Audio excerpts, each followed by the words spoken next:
नमस्कार। महाराष्ट्र की महाविकास आघाड़ी गठबंधन सरकार पर संकट के बादल मंडराने शुरू हो चुके हैं। भारतीय जनता पार्टी के वरिष्ठ नेताओं ने मार्च 2022 तक उद्धव सरकार गिरने की जो भविष्यवाणी की थी, उसको सच साबित करने के लिए बीजेपी ने एड़ी चोटी का जोर लगा दिया है और उसी के परिणाम स्वरूप अब शिवसेना के 25 विधायक उद्धव ठाकरे का साथ छोड़कर भारतीय जनता पार्टी का दामन थामने वाले हैं। ऐसा मैं नहीं कह रहा हूं, बल्कि केंद्रीय राज्य मंत्री राव साहब दानवे ने ऐलान कर दिया है कि शिवसेना के 25 विधायक जो आघाड़ी सरकार की नीतियों से खपा है, वो जल्द ही शिवसेना छोड़ बीजेपी में शामिल होंगे। बीएमसी चुनाव 2022 से ठीक पहले भारतीय जनता पार्टी ने महाविकास आघाड़ी सरकार में सेंधमारी करते हुए महाराष्ट्र के मुख्यमंत्री उद्धव ठाकरे और महाराष्ट्र के सुपर सीएम शरद पवार को बड़ा झटका दे दिया है। एनसीपी कांग्रेस शिवसेना के नेताओं में पड़ी आपसी फूट का फायदा उठाते हुए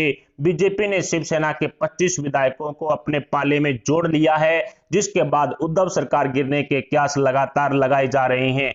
सिर्फ शिवसेना के विधायक ही नहीं, बल्कि महाविकास आघाड़ी गठबंधन में शामिल राजू सेठी की पार्टी ने भी उद्धव सरकार से अपना समर्थन वापस लेने का ऐलान कर दिया है। स्वाभिमानी क्रांति संगठन के मुखिया राजू सेठी ने महाविकास आघाड़ी गठबंधन सरकार की नीतियों से तंग आकर उद्धव सरकार से समर्थन वापस लेने का मन बना लिया है। राजू सेठी 5 अप्रैल को अपनी पार्टी की कार्यकारिणी बैठक में उद्धव सरकार से समर्थन वापस लेने का ऐलान करेंगे। ऐसे में महाविकास आघाड़ी सरकार की मुश्किलें कम होने का नाम नहीं ले रही है, तो दूसरी तरफ बीजेपी नेता और प्रदेश अध्यक्ष चंद्रकांत पाटिल ने राजू सेठी से मुलाकात करते हुए उन्हें भारतीय जनता पार्टी के साथ आने का प्रस्ताव भी दे दिया है। ऐसे में बीएमसी चुनाव से पहले और मार्च 2022 में उद्धव सरकार को कई बड़े झटके लग सकते हैं, जिसमें शिवसेना के हाथों सीएम गद्दी खिसकती हुई भी साफ साफ दिखाई दे रही है।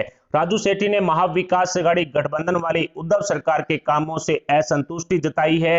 उन्होंने साफ कहा कि किसान, बेरोजगार, युवा, आम नागरिक आदि के लिए इस उद्धव सरकार में कोई काम नहीं हो रहा है, बल्कि पक्ष विपक्ष के नेता एक दूसरे पर आरोप मढ़ने में बिजी हैं। ऐसे में बीजेपी ने उद्धव सरकार की घेराबंदी करनी शुरू कर दी है। एक तरफ बीजेपी नेताओं द्वारा शिवसेना में सेंधमारी करते हुए 25 विधायकों को बीजेपी में जोड़ने का सिलसिला जारी है, तो दूसरी तरफ राजू सेठी ने आघाड़ी सरकार से समर्थन वापस लेने का ऐलान कर दिया है। तो वहीं महाराष्ट्र के उप मुख्यमंत्री और एनसीपी नेता अजीत पवार के बागी सुर किसी से छुपे हुए नहीं हैं। अजीत पवार कई बार उद्धव सरकार को घेरने का काम कर चुके हैं। ऐसे में चाचा भतीजा के बीच राजनीतिक दरार पड़ने की खबरें भी लगातार सामने आ रही है। वहीं शिवसेना की ओवैसी के साथ साठगांठ होने की खबरें भी सामने आने के बाद बीजेपी ने शिवसेना और ओवैसी का बीएमसी चुनाव में गठबंधन होने की बात कह दी है। अमरपाली नगर निकाय चुनाव में शिवसेना ओवैसी की पार्टी के साथ पहले भी गठबंधन कर चुकी है और दोनों एक साथ चुनावी मैदान में उतरने का फैसला पहले भी ले चुके हैं। ऐसे में बीएमसी चुनाव 2022 के दौरान शिवसेना का ओवैसी के साथ गठबंधन होना कोई बड़ी बात नहीं है, लेकिन बीजेपी ने शिवसेना पर कटाक्ष करते हुए शिव सैनिकों को उद्धव ठाकरे से दूरी बनाने का कारण दे दिया है। ऐसे में बीजेपी ने उद्धव सरकार की घेराबंदी कर महाविकास आघाड़ी गठबंधन को 145 के बहुमत आंकड़े से दूर करने की ठान ली है, जो उद्धव सरकार के लिए काफी घातक साबित भी हो सकती है। एक तरफ महाविकास आघाड़ी गठबंधन में सेंधमारी करने का काम बीजेपी कर रही है, तो वहीं दूसरी तरफ आघाड़ी की उद्धव सरकार के मंत्रियों के खिलाफ भ्रष्टाचारों का खुलासा भी देवेंद्र फडणवीस के द्वारा लगातार किया जा रहा है। ऐसे में उद्धव सरकार के पूर्व गृह मंत्री अनिल देशमुख जेल की सलाखों के पीछे जा चुके हैं। उद्धव सरकार के दूसरे मंत्री नवाब मलिक भी अंडरवर्ल्ड से साठगांठ मामले में जेल में बंद हैं।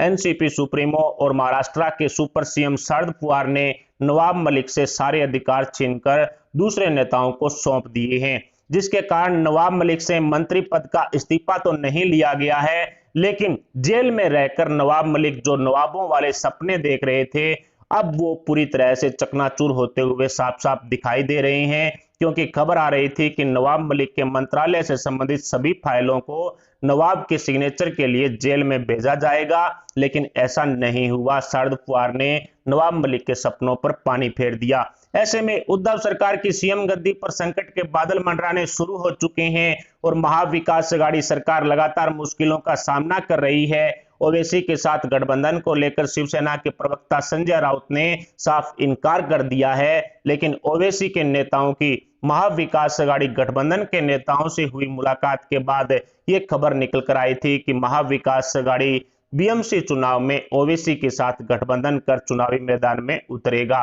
खैर, केंद्रीय राज्य मंत्री राव साहब दानवे ने शिवसेना के 25 विधायकों को बीजेपी के पाले में खड़ा करने का ऐलान कर दिया है, जिसके बाद उद्धव सरकार में हड़कंप मचा हुआ है। एनसीपी में आपसी फूट का फायदा भी भारतीय जनता पार्टी उठा सकती है, तो दूसरी तरफ शिवसेना के विधायकों में उद्धव सरकार के खिलाफ रोष व्याप्त है, जिसका पूरा फायदा बीजेपी को हो सकता है। 288 सीटों वाली महाराष्ट्र विधानसभा में बहुमत के लिए 145 का जादुई आंकड़ा चाहिए, जिसमें से शिवसेना के 56, एनसीपी के 54, कांग्रेस के 44 विधायकों ने मिलकर बहुमत साबित किया था।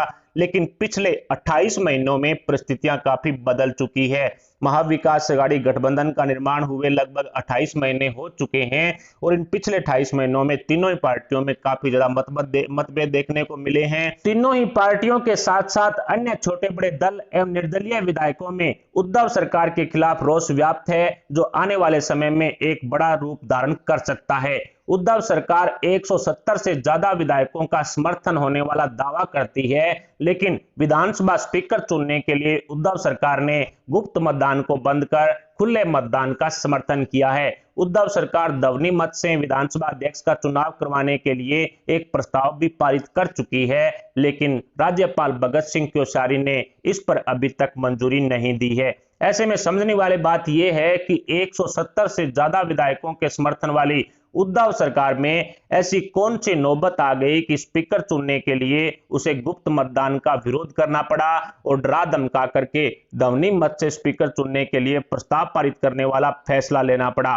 खैर, राजनीति में ऊंट किस करवट बैठेगा इसका अनुमान पहले नहीं लगाया जा सकता है, बल्कि वक्त के साथ ऊंट बैठने के बाद ही भरोसा किया जा सकता है। यह तो तय है कि महाविकास अघाड़ी गठबंधन में महानायकों को अपने विधायकों पर कतई भरोसा नहीं है। फिलहाल महाविकास अघाड़ी गठबंधन सरकार में ओवैसी के साथ शिवसेना के गठबंधन को लेकर के आपके क्या विचार हैं? क्या भारतीय जनता पार्टी शिवसेना के 25 विधायकों को अपनी ओर जोड़ पाएगी?